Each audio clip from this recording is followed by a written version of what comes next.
In February 1815, Europe believed the Napoleonic Wars were finally over. The man who had shaken the continent for 2 decades was confined to a tiny island, a forgotten emperor in exile. Yet within weeks, that same man would march triumphantly into Paris at the head of a growing army, toppling a king and plunging Europe back into war. This is the story of the 100 Days, one of the most extraordinary comebacks in military history. Welcome to Part 1, The Return of the Eagle. After the disastrous invasion of Russia in 1812 and the catastrophic defeat at Leipzig in 1813, Napoleon's empire crumbled. In April 1814, the victorious Allies forced him to abdicate. The Treaty of Fontainebleau granted him sovereignty over the Mediterranean island of Elba, a speck of land just 12 miles off the Tuscan coast, along with an annual pension of 2 million francs and a small personal guard. Napoleon arrived on Elba on 4th May 1814. To the outside world, he threw himself into the role of micro-emperor, building roads, reforming mines, and even designing a new flag. But behind the facade, he was restless. News from France reached him constantly. The restored Bourbon king, Louis XVIII, was deeply unpopular. Taxes were high, veterans were dismissed, and the white flag of the monarchy replaced the tricolour. Whispers of discontent filled the letters smuggled to the island. Napoleon also learned that the Allies at the Congress of Vienna were arguing over the spoils of victory, and that his pension had never been paid. Worse still, rumours circulated that the victorious powers planned to remove him to a more remote prison, perhaps St. Helena or the Azores. As the great powers bickered in Vienna, Napoleon made his decision. The British commissioner on Elba, Colonel Sir Neil Campbell, had sailed to the mainland for medical reasons. The moment was perfect.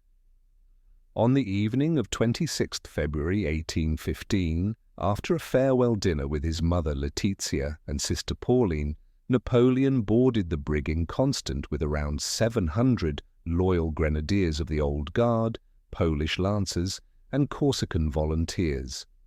The tiny flotilla slipped away under cover of darkness.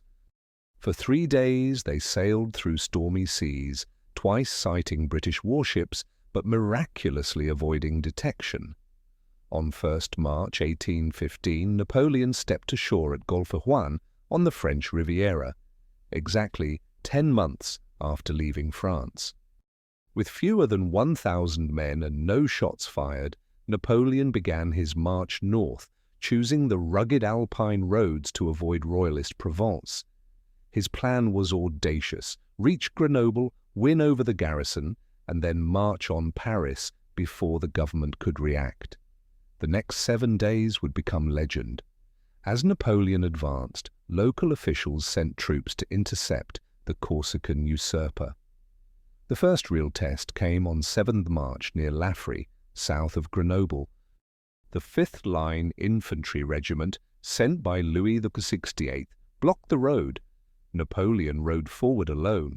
Dismounting, he opened his grey greatcoat and addressed the soldiers. "Soldiers of the 5th, I am your emperor. If there is one among you who wishes to kill his general, here I am." The troops hesitated, then cheered, and went over to him en masse. The eagle had returned. Town after town opened its gates. At Grenoble, the gates were flung wide. Lyon, France's second city, welcomed him with open arms. Marshal Michel Ney, who had promised Louis XVI he would bring Napoleon back in an iron cage, instead defected with his entire corps. By the time Napoleon reached Paris on the evening of 20th March 1815, his tiny band had swollen into an army. Louis XIV had fled to Belgium hours earlier. As Napoleon was carried aloft into the Tuileries Palace by jubilant officers, he reportedly exclaimed, "They let me come, just as they let me go." The 100 Days had begun. Europe's reaction was swift and furious. On 13th of March, a full week before Napoleon reached Paris, the Congress of Vienna declared him an outlaw. On 25th of March, Britain, Austria, Prussia, and Russia formally renewed their alliance as the Seventh Coalition, each pledging at least 150,000 men to crush the disturber of the world's peace. Napoleon knew war was inevitable. He immediately set about rebuilding France's shattered army. Veterans flocked back to the colours. The tricolour flew once more. To broaden support, he introduced the Liberal Additional Act, promising a constitutional monarchy and greater freedoms. Yet time was against him. The Allies were mobilizing nearly 1 million men. Napoleon could field perhaps 200,000 experienced troops across the whole country, barely a quarter of that number immediately ready for campaign. His strategy was clear: strike first and fastest in Belgium, where the two nearest Allied armies, Wellington's Anglo-Dutch force and Blücher's Prussians, were still concentrating. Defeat them separately before the Austrian and Russian giants could arrive from the east. To lead this desperate gamble, Napoleon formed the Armée du Nord. Its corps consisted of 6 infantry corps under commanders like d'Erlon, Reille, Vandamme, and Gérard, a powerful cavalry reserve under Grouchy, and of course the legendary Imperial Guard. In total, around 124,000 men and 370 guns, the finest army Napoleon had commanded since 1812. Key marshals returned, Soult as Chief of Staff, Ney dramatically rejoining after his earlier betrayal of the Bourbons, and many others eager for one last throw of the dice. By early June 1815, the Armée du Nord was massing along the Sambre River. Napoleon rode north to join it, telling his ministers, "I go to measure myself against Wellington." Europe held its breath. The man who had once seemed invincible was back. But for how long? Part 2, Thunder on the Frontier. The opening clashes at Ligny and Quatre Bras, and the fatal decisions that would seal Napoleon's fate. The eagle had returned. In just 20 days, Napoleon Bonaparte had marched from exile on Elba to reclaim his throne in Paris, rallying an army and plunging Europe back into war. But with the Seventh Coalition mobilizing 1 million men against him, time was short. Napoleon knew he had to strike first, and hard, against the nearest Allied forces in Belgium. Napoleon's strategy was classic divide and conquer: cross the Sambre at Charleroi, surprise the Allies before they could concentrate, and defeat them piecemeal. He divided his army into 3 wings: the left under Marshal Michel Ney, tasked with seizing the crossroads at Quatre Bras, the centre under Napoleon's direct command, and the right under Marshal Emmanuel de Grouchy, a newly promoted cavalry expert. The Emperor's orders were clear: speed and secrecy. The Armée du Nord began its advance in the pre-dawn hours of 15th of June 1815 under cover of mist and rain. June 15th dawned cool and overcast. Napoleon's vanguard, the Third Corps under Vandamme and the Imperial Guard, crossed the Sambre River at Charleroi around 3 a.m., catching the Prussian outposts completely by surprise. By midday, the town was in French hands, and Napoleon's columns were pouring across the bridges. The Allies were indeed off guard. Wellington, attending the Duchess of Richmond's famous ball in Brussels that very evening, received the first reports of French movements late in the day. He famously quipped, "Napoleon has humbugged me, by God. He has gained 24 hours' march on me." Blücher, further east, also learned of the invasion but underestimated its scale at first. As the French advanced, Napoleon issued his orders for the next day. Ney's left wing, I and T Corps plus cavalry, was to push north to Quatre Bras, a vital intersection controlling the road to Brussels. Grouchy's right wing, the 3 and 4 Corps, would support the centre in attacking the Prussians around Fleurus, and Sombref.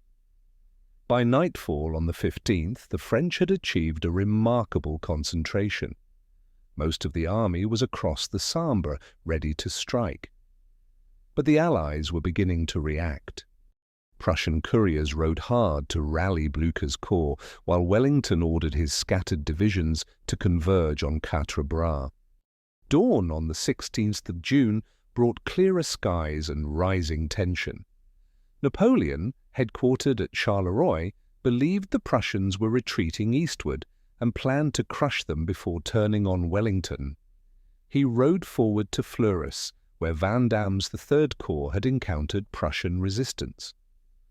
Blücher, far from retreating, had boldly concentrated 3 of his 4 corps, about 84,000 men, around the village of Ligny, just east of Fleurus. It was a risky move. His lines stretched along a series of villages on low ground, vulnerable to artillery.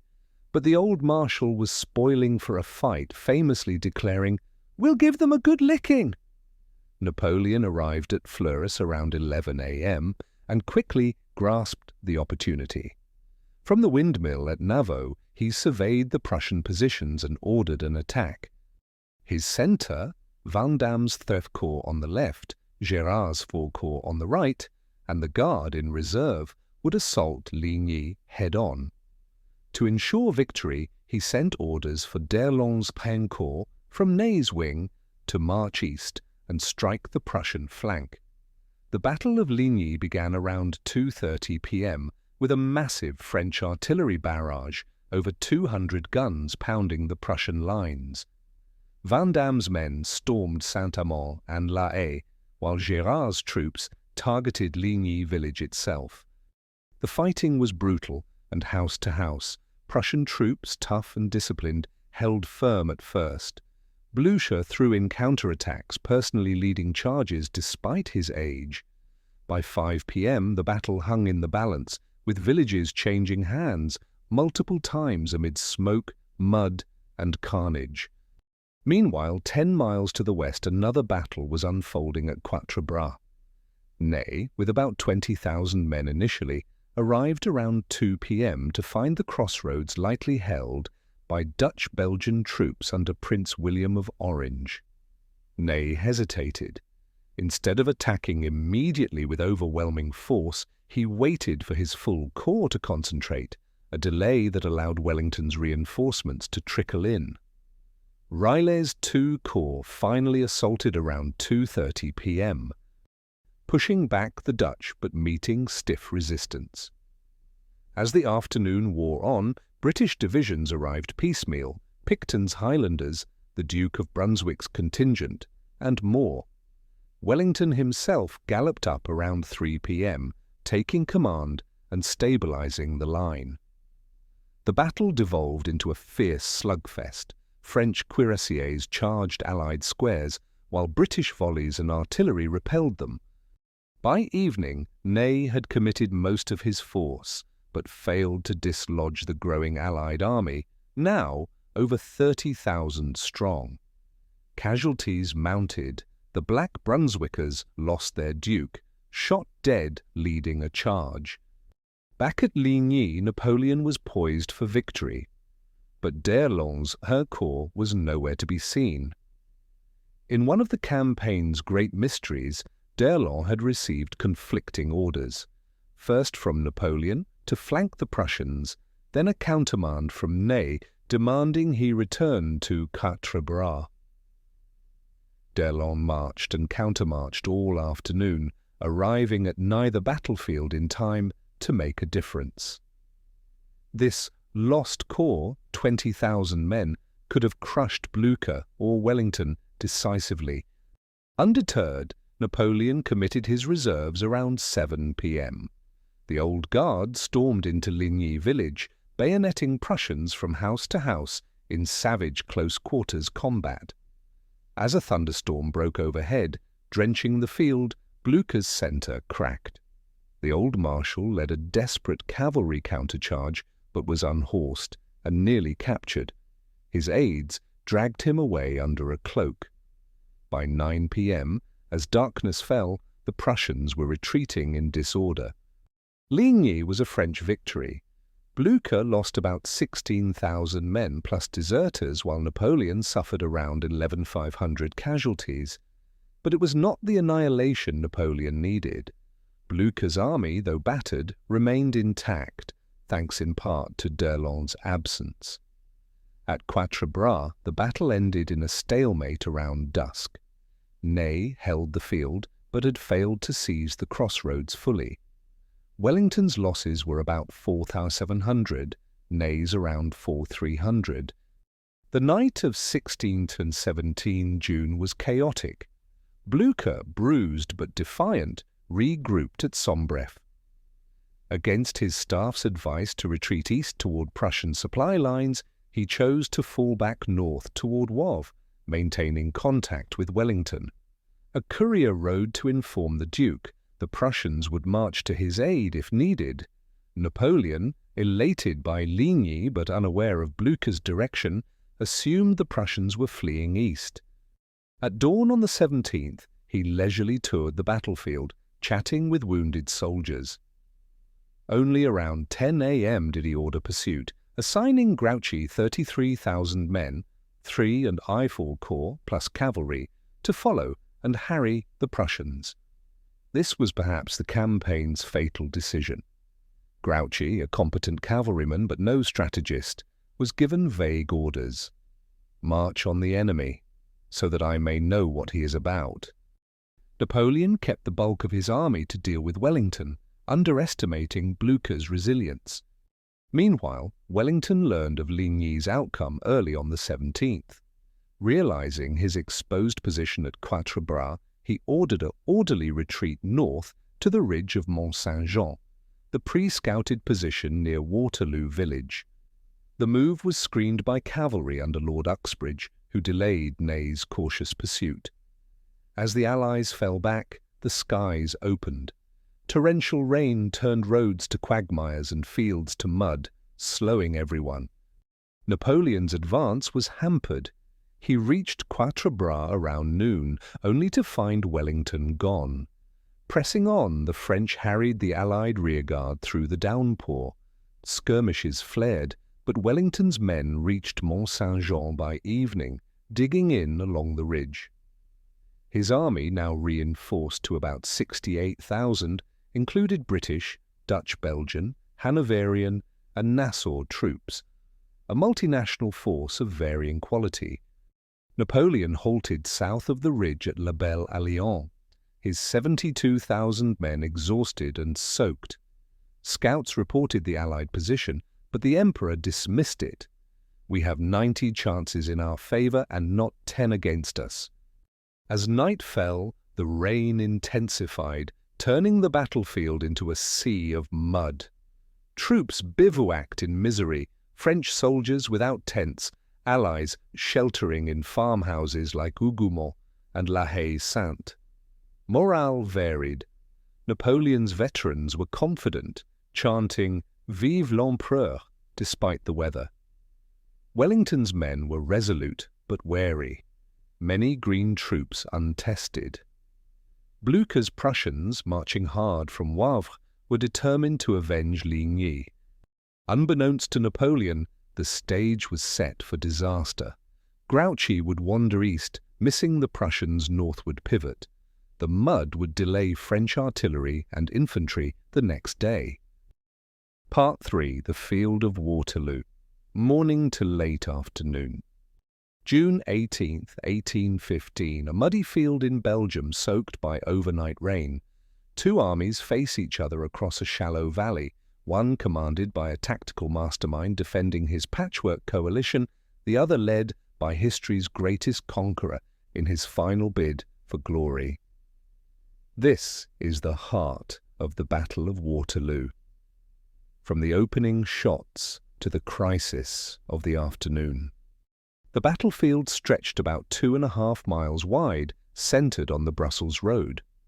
Wellington had chosen his ground wisely, the ridge of Mont-Saint-Jean, a gentle slope facing south, with reverse slopes hiding much of his army from French view and artillery. Key strong points anchored his line: the chateau and orchards of Hougomont on the right, west, the fortified farm of La Haye-Sainte in the centre, and the hamlets of Papelotte and La Belle Alliance further east. The terrain favoured the defence. Muddy fields from the night's deluge would slow infantry and cavalry, while sunken lanes and hedges provided natural barriers. Visibility was poor in places due to lingering mist and smoke. Wellington's army numbered around 68,000 men with 156 guns, a multinational force, 25,000 British, 17,000 Dutch-Belgian, 11,000 Hanoverians, 6,000 Brunswickers, and 3,000 Nassau troops. Quality varied: seasoned British veterans mixed with raw recruits and unreliable allies.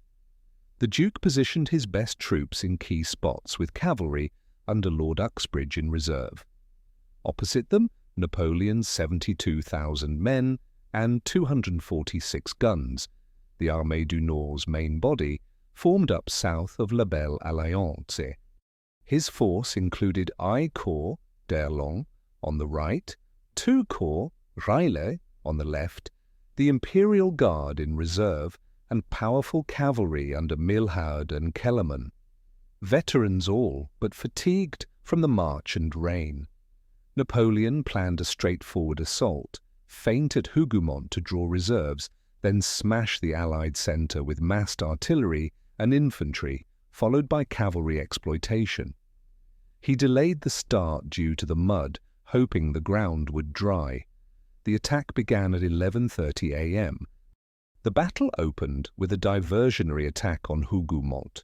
Napoleon ordered his brother Prince Jérôme Bonaparte, leading a division of Reille's the Second Corps, to seize the chateau and its walled orchards, not to hold it, but to pin down Wellington's right flank.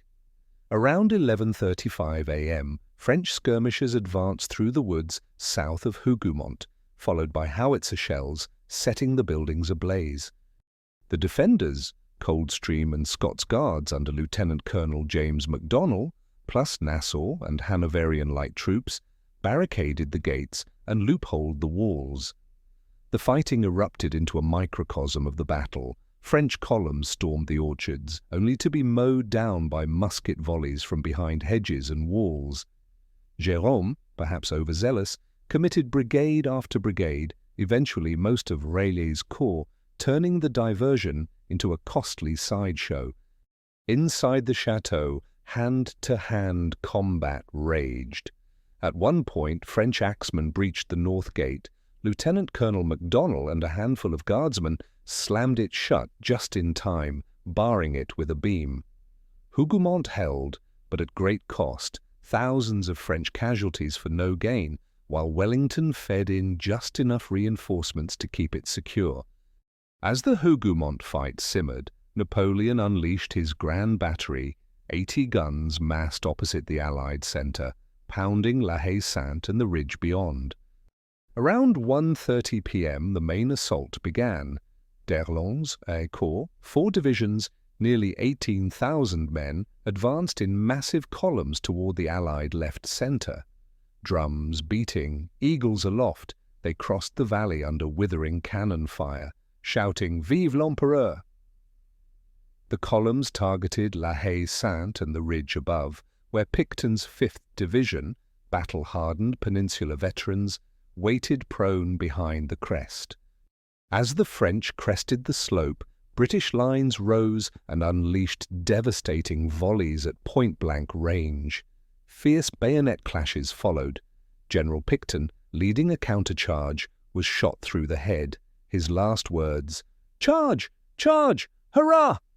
His men drove the French back, but the assault nearly broke through. Then came the counterstroke.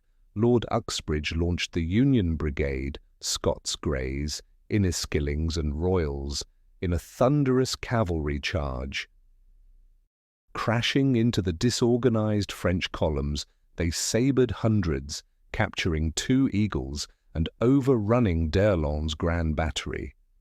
The Greys famously cried "Scotland forever" as they galloped on, but overextended themselves.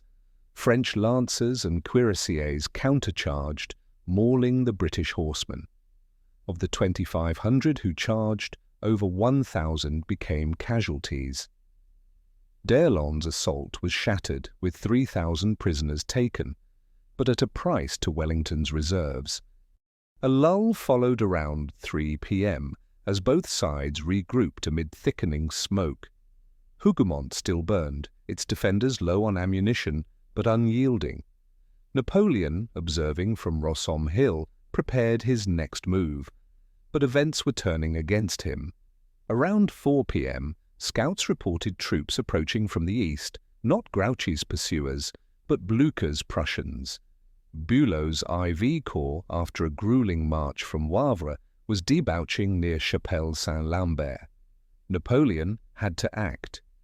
He detached Lobau's Six Corps, 10,000 men, to hold the village of Plancenoit on his right flank, buying time. Seizing the initiative, Marshal Ney, mistaking Allied movements for a retreat, ordered a massive cavalry assault on the centre. Around 3:30 p.m., Milhaud's cuirassiers charged up the slope, soon joined by Kellermann's heavies and guard lancers, over 5,000 horsemen in the first wave, growing to 9,000 in repeated attacks. The French cavalry crested the ridge in magnificent array, sabres gleaming, but Wellington's infantry formed squares, hollow boxes bristling with bayonets, supported by artillery. Gunners fired point-blank grapeshot, then sheltered inside the squares. Wave after wave crashed against the squares. Horses fell in heaps. Riders were shot from saddles. Ney, his horse killed under him multiple times, rallied the troopers on foot with a broken sword. But without infantry support to exploit breaches, the charges faltered. British cavalry counterattacked, driving the French back down the slope. By 5:30 p.m., the grand cavalry attacks had failed spectacularly. Thousands of elite horsemen lost for minimal gain. Wellington's line held, though battered. Concurrently, the Prussian threat grew. Bülow's 30,000 men assaulted Plancenoit around 4:30 p.m. Lobau's outnumbered corps fought desperately, village streets choked with dead. Napoleon committed the Young Guard, elite light infantry, to reinforce, retaking Plancenoit in bitter house-to-house fighting. But more Prussians arrived. Perche's 2 corps joined the fray. By 6 p.m., the French were pushed back again, forcing Napoleon to divert more reserves. In the centre, the pressure mounted. La Haye-Sainte, defended by Major Baring's King's German Legion, had withstood repeated assaults all day. Running low on ammunition, the Germans fought with bayonets and rifle butts. Around 6:30 p.m., a fresh French push by Keith's brigade finally overwhelmed the farm. The survivors retreated up the ridge, but La Haye-Sainte's fall opened a gaping hole in Wellington's centre. French skirmishers and artillery advanced, enfilading the Allied line with close-range fire. Wellington's position was critical. He shifted troops, Dutch Belgians and Hanoverians, to plug the gap, but his reserves were thinning. Riding the line, he encouraged his men, hard-pounding this gentleman, try who can pound the longest. The Duke sent urgent messages to Blücher, hold on a little longer. More Prussian corps, Zieten's I Corps, were nearing the battlefield's northwest, threatening Napoleon's left. As evening approached, the battle teetered on a knife's edge. Smoke shrouded the field. Rain threatened again. Napoleon, his right flank crumbling and centre stalled, prepared his masterstroke, the Imperial Guard. Part 4. The Guard. Dies, it does not surrender, climax, collapse and legacy. By evening on June 18, 1815, the Battle of Waterloo had raged for hours. Wellington's line was cracking under relentless French assaults, while Prussian reinforcements pressed Napoleon's flank. With his empire on the brink, the Emperor turned to his ultimate weapon, the Imperial Guard. This is the finale, the Guard's fateful charge, the French collapse, and the enduring legacy of Waterloo. Around 7 p.m. the battlefield was a hellscape, smoke-choked valleys, mud churned by hooves and boots, thousands of dead and wounded carpeting the ground. La Haye-Sainte had fallen, allowing French guns to rake Wellington's centre at close range. Hougoumont still held, but barely. On the French right, Plancenoit village changed hands repeatedly as Lobau's corps and the Young Guard battled Bülow's Prussians in savage street fighting. Napoleon, observing from La Belle Alliance, knew time was running out. More Prussians, Perche's and Zieten's corps were arriving, threatening to envelop his army. Grouchy, with 33,000 men, was miles away chasing phantoms. To break the deadlock, Napoleon committed his final reserve, the Imperial Guard. This elite force, 5,000 to 6,000 veterans of 100 battles, the immortals who had never retreated, would spearhead one last assault on Wellington's centre right.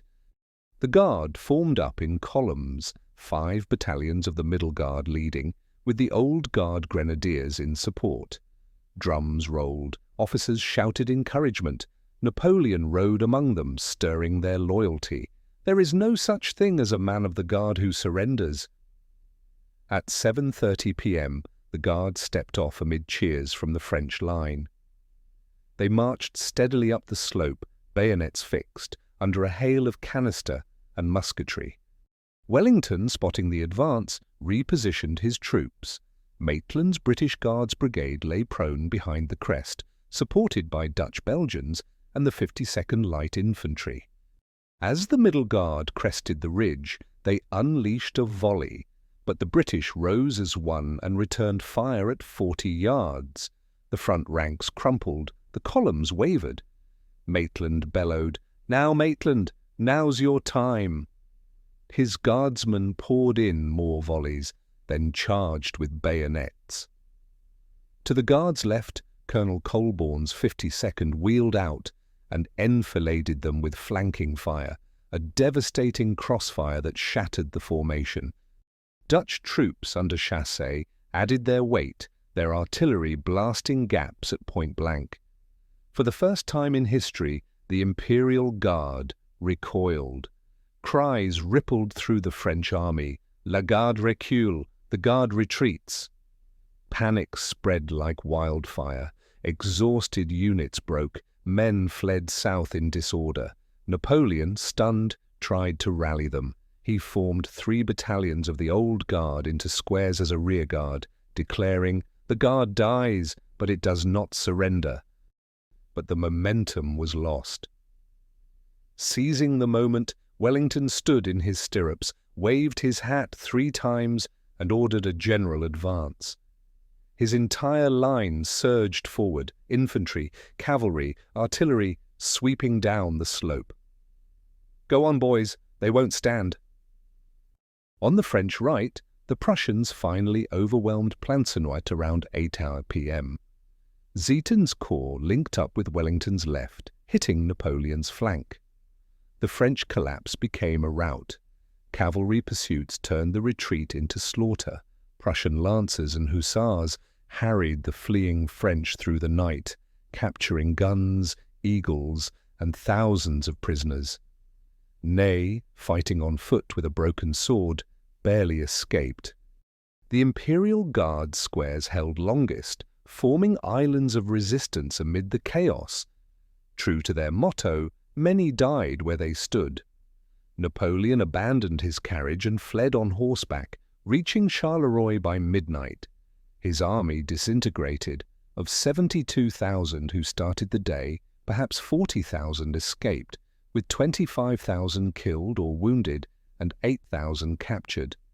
Wellington lost about 17,000, Blücher around 7,000, heavy tolls, but victories nonetheless. The pursuit continued into the next day, but the Allies halted at the French border, wary of provoking a national uprising. Waterloo's immediate aftermath sealed Napoleon's fate.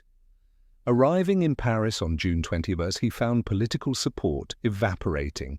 Liberals and royalists alike turned against him. On June 22nd, he abdicated for the second time in favour of his son Napoleon II, a gesture ignored by the Allies. Captured by the British while seeking passage to America, Napoleon was exiled to the remote island of St. Helena in the South Atlantic. There, under strict guard, he dictated his memoirs, cultivating his legend until his death on May 5, 1821, likely from stomach cancer, though arsenic poisoning rumours persist. In Europe, the Bourbon monarchy was restored under Louis XIII. The Second Treaty of Paris redrew borders harshly against France, territorial losses, a massive indemnity, and Allied occupation until 1818. The Congress of Vienna, interrupted by the 100 Days, reconvened and finalized its work. The Concert of Europe emerged, a balance of power system that maintained relative peace for nearly a century until the Crimean War and beyond. Waterloo's legacy echoes through history. Militarily, it showcased combined arms tactics, the importance of terrain and weather, and the perils of divided command. Napoleon's errors, detaching Grouchy, underestimating Blücher, delaying the attack, are studied in war colleges worldwide. Politically, it ended the French Revolutionary era, cementing conservative monarchies while sowing seeds for future nationalism and liberalism. Britain rose as the dominant global power, its Waterloo teeth, dentures from battlefield corpses, a grim footnote. Culturally, Waterloo became myth. Victor Hugo's Les Miserables immortalized it. Beethoven composed a symphony. The name entered language as a synonym for ultimate defeat. Debates rage. Could Napoleon have won? If no rain delayed the battle? If Grouchy had marched to the guns? If Ney had coordinated infantry with cavalry? Historians like Andrew Roberts argue the odds were always against him. Others see missed opportunities. Wellington called it the nearest run thing you ever saw in your life. Blücher's timely arrival turned the tide, hence the Prussian name for the battle, La Belle Alliance. Waterloo wasn't Napoleon's greatest battle, Austerlitz or Jena hold that honour, but it was the most consequential. It closed an epoch of upheaval, ushering in a century of relative stability punctuated by revolutions. The men who fought there, from British squares to French cuirassiers to Prussian Jaegers, shaped the modern world. Their courage, amid mud and smoke, reminds us of war's human cost. Thank you for joining this series on Waterloo. If you enjoyed it, like, subscribe, and hit the bell for more historical deep dives. In the comments, what if the Guard had broken through? Would history be different? Check the description for sources and suggested reading. Until next time.